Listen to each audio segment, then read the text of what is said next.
try not to be a preachy comedian, but like Dave Chappelle and that special you talked about where he talked about George Floyd for 6 minutes. I do like to try to make sure that certain things get said that I feel like we as a community need to hear. And by that, I mean I'm really questioning my people on stage, and I specifically say I'm talking to black people when I ask the question, when did it become popular to publicly throw Barack under the bus? When did it become popular for all of us on on a high level to say he didn't do shit for black people? So then I probably take 5 or 6 minutes to really dig into my own people's asses and let those who say that dumb shit know that we need to be better than that. We need to be smarter than that. We need to realize what we're up against and remind you about what this country is and what it does. So the last thing we need to do, whether you agree that he did something for black people or not, whether you like him or not, the last thing we need to do is to shame him publicly. I personally, and I don't know if I've walked down this path with you, but I've personally said over and over, I think he did a hell of a job. You know, given the history of this country, given everything that he was up against, given a Congress that was totally against anything he tried to pass, Mitch McConnell, I always get them white dudes mixed up, but specifically said, we on the right will never pass anything he tries to do. There is a racial overtone to that. How do we not see that? How are some of us playing that naive? And he was the president of the country, not the culture. Had he just tried to be the president of the culture, that would not have been presidential. And the man did a good job. He carried the position with dignity, grace. He's a Harvard scholar, one of the smartest presidents we've ever had. When did we as black people get so comfortable that we are denouncing that kind of cultural symbolism, that kind of important symbolism? And just like white folks have always stuck together and stand by their own, you know, and you know, to the white listeners, I love white folks. I've always said one thing black people know about white people is that not all white people are racist, but as a race, they're known for racism. And I know that white people have fought the fight with us. They've bled with us. They've gotten arrested with us, died with us, went to jail with us, even helped some niggas to freedom back in slavery. So I'm not talking to all white people, but systematically, things have been put in place to protect one another. It's the reason Emmett Till's killers got off. It's the reason the 4 little black girls that died in the church bombing in Alabama in the 60s got off. It's the reason Medgar Evers' killer was never brought to justice till he was 80. It's the reason why cops kill us and get off. All those right-wing white men acquitted Donald Trump of treason and betraying the country and colluding with Russia. So if they can stand behind their own, black people, why the fuck can't we stand behind our own, despite what you think Obama did or didn't do? And you mean to tell me out of all his accomplishments, black people didn't benefit from none of that? Please tell me, black folks, we are not that naive. I'm not doing that. I'm not throwing Barack under the bus. I will not.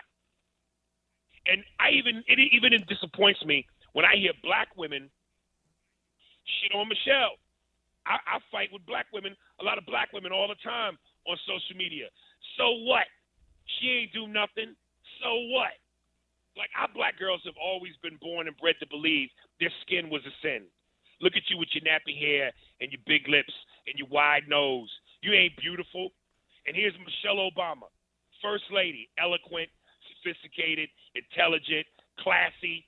If there are black girls all over this country that are feeling low self-esteem due to self-worth or suicidal because of those features, and Michelle serves as a beacon of hope to help lift their self-esteem or not commit suicide or strive to be the next First Lady or the first black female president. Is that what we're doing? We're denouncing that? We got to be better than that. And that's as preachy as I get. It's not preachy. These are facts. This is truth. This is Aries Spears, by the way. Does that same energy flow over to Kamala Harris, who's just been made history, actually, as the first black woman, first Asian woman to be on a major ticket. And this feeds exactly into what I'm saying. D.L. Hewley sent out a post where he said, don't be so woke that you're willing to tear a black woman down in exchange to keeping in office a narcissistic asshole racist. And I reposted it. And I said again, we had a first black lady. We got a chance for a first black female VP. Only thing left on the checklist is a first female black president. And here it comes. All the black folks, she ain't black. And I know supposedly, I guess she was for sending black men to jail or something like that. She had a history of doing some things that saw a lot of black men go to prison. Now, yeah, that kind of. She was a prosecutor. That was her job, to send people to jail as a prosecutor. I'm not litigating, but she was a prosecutor. That is the job of a prosecutor. But go ahead, Aries. But I'm gonna be honest. Listen, I'm not a real political savvy dude like D.L. Hewley, and D.L. Hewley has been on Real Time with Bill Maher a lot. And I've always tell D.L., man, I tip my hat to you, brother, because that's something I just don't do well. I can't always articulate because I don't have the knowledge on politics that you have. So when people say that about Kamala Harris, a part of me is like, oh, damn. But I didn't know what you just said. And the whole, well, she's not black. Her father's Jamaican. But the fact that our people are so quick and have been trained to just denounce each other and tear each other down, when will something be good enough? Are we really not looking past the fact that, look, we could make history again? This is important. And whatever mistakes Joe Biden may have made, I know he's been, look, what white man in politics doesn't have a racist background? and given his age from his era, he's an old white man. He gonna slip up and say some dumb shit from time to time. If you don't vote for me, you ain't black. He gonna make them mistakes. But if putting Kamala Harris on the ticket with a chance to be the first female black vice president, that's a hell of an apology. I'll take that. 866-801-8255, the incomparable Aries. Black people, we are our own worst enemy. We are a blessing and a curse to each other. When it comes to creative arts, singing, dancing, rapping, basketball playing, athletics, and things that we've done that have nothing to do with athletics. Things that you don't learn in school in regards to black history. All the contributions we have made that have nothing to do with athletics or entertainment.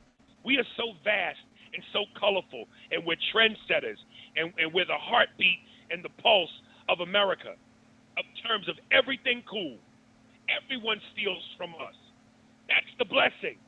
The curse is so many of us are still trapped into slave thinking and slave behavior, because that kind of mentality is generational.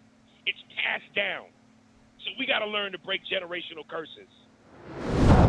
Trump is also the reason millions of Americans are now unemployed. He inherited the longest economic expansion in history from Barack Obama and Joe Biden. And then, like everything else he inherited, he ran it straight into the ground. Because of Trump's failures of leadership, our economy has taken one of the biggest hits out of all the major industrialized nations, with an unemployment rate that has tripled as of today. This is what happens when we elect a guy who just isn't up for the job.